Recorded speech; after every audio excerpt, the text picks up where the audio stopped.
welcome to Messie Jessie. Today we're in the kitchen and I thought I would tell you about my top 5 tools and how to make professional looking layer cakes at home. Let's start.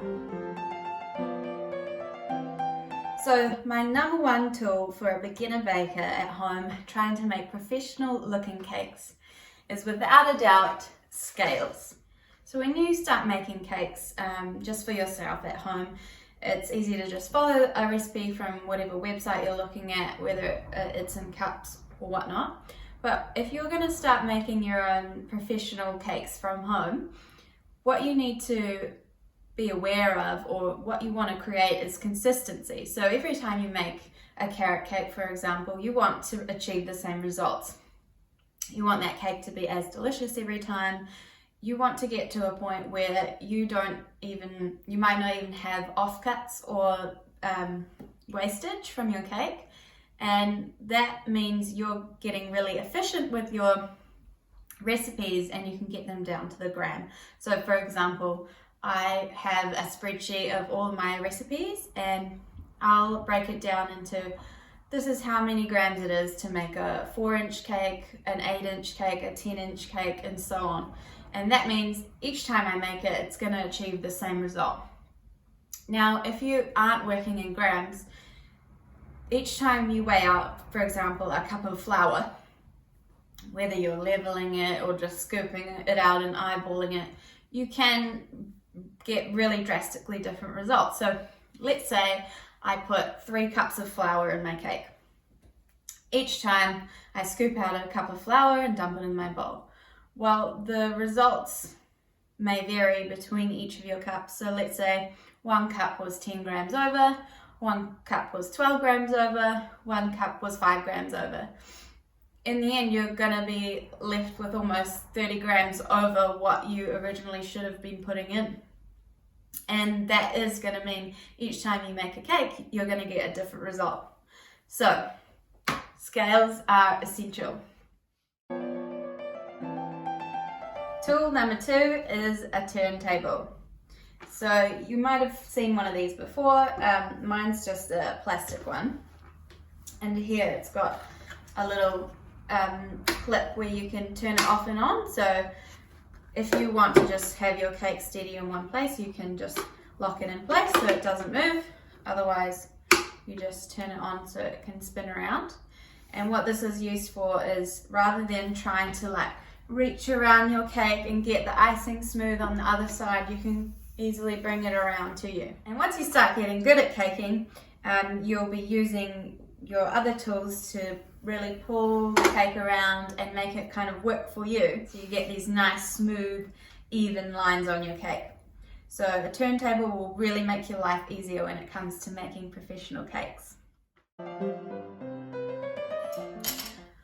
So tool number 3 is a spatula, but not as you know it. So these are some cake spatulas. These 3 here, they are called an offset spatula. So you can see it's kind of like cranked. They're also known as palette knives. So this one's got a little drop down in it, so that when you are working on a cake, you can work along the top without kind of getting your wrist in it. So if I had this flat one, it would be quite difficult for me to kind of get the edges around without kind of sticking my finger in the cake by accident. If you're just starting out, I would recommend getting a small one like this.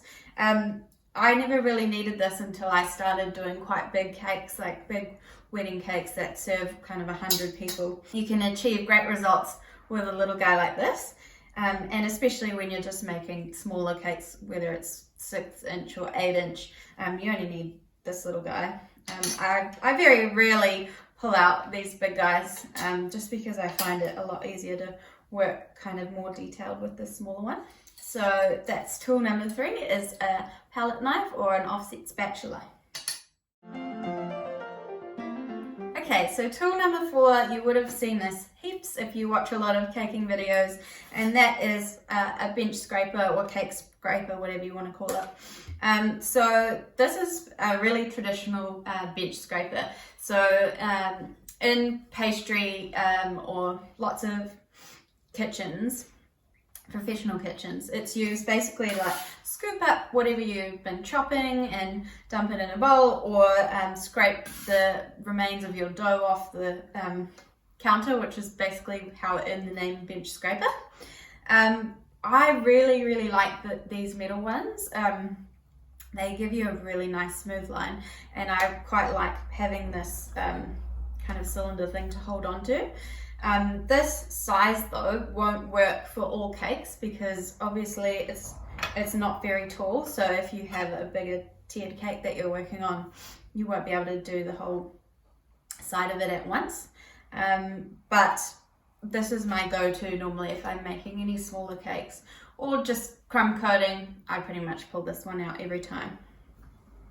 This is another type of cake scraper. So this is my Magnolia Kitchen sharp as shit scrapers, which she has made out of acrylic. So these are quite common now. You can probably find them on Amazon and things like that. So this one I think is called the Mac Daddy because it's quite huge. If you're just starting out, you probably don't need something this big because it's probably like 40 centimeters tall. So unless you're making some giant cakes, you probably don't need this one quite yet.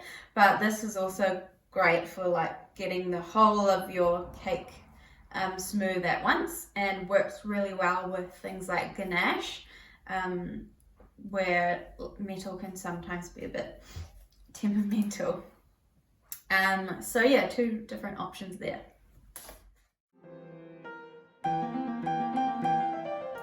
And my final tool, which will come as no surprise to any baker, is a mixer or a KitchenAid or whatever you want to call it.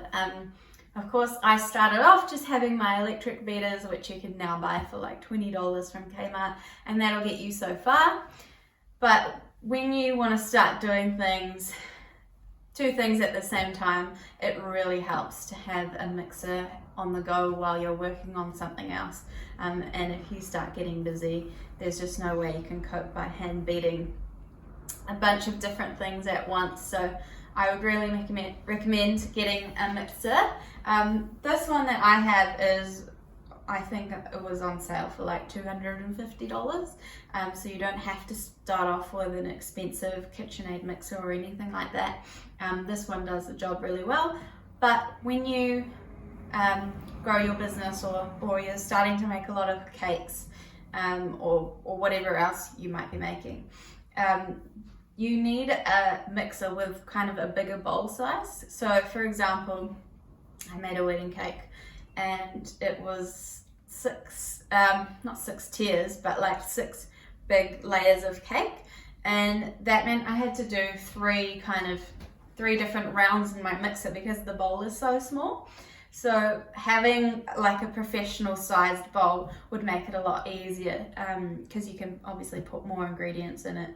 Also with ones like the one I have, it'll last you so long, but it's not meant to last for life like the KitchenAid ones really do. This one's made out of quite a bit of plastic, whereas those are all made from steel or whatever. So yeah, I would say invest in one of those when you can. I got this as a Christmas gift when I first started off, because my family knew I was really into baking. But my next big purchase for my business is definitely going to be a new KitchenAid, because I need something bigger.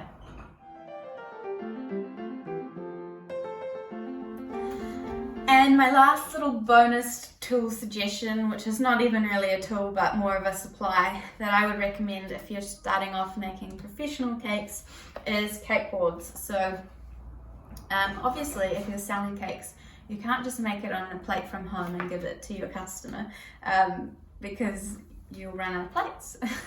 But you need something to give your customers cake on. And not only that, using cake boards really helps you to get a sharper finish on your cake. So when I'm making cakes, I'll have a base board, so something like this. Let's say this is probably like an 8-inch board.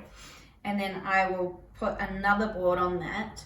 So maybe I'm making a 4-inch cake. I'll put the 4-inch board on top. And then that gives me a good guide when I'm scraping So you can scrape along the edges and it will create a really flat, smooth edge of icing, and that's how you get that really professional looking finish. So I would really recommend you start getting into cake boards if you want to sell your cakes, or just even gifting cakes to other people. Makes it a lot easier than giving away one of your plates that you have to go and get back later. You can get them really inexpensively from places like Look Sharp, or on Trade Me you can buy them in cake supply stores, or if you want to buy like 100 at once you could check out Amazon or something like that. Obviously, I mean, the most popular cake size is an 8-inch cake. So if you're making an 8-inch cake, you'll want to buy some 8-inch rounds, but also some 10-inch rounds so it has something to sit on. Because if you think about you're making an 8-inch cake, well, you can't put it on a 8-inch round, or you'll have nowhere to go with your icing and even being able to pick it up. So that is my final little tidbit for you. Invest in some cake boards, and make sure if you are selling your cakes, price the price of your cake board into your cake pricing. So if it costs you $2 for each one of these, make sure you add $2 on to your cake cost. So that's going to be it for today. I hope you enjoyed that video. If you liked it, please give it a like and share it with your friends or whoever you know that's also interested in caking. And if you have any questions, leave them down below and I'll be really happy to answer them for you. Thanks!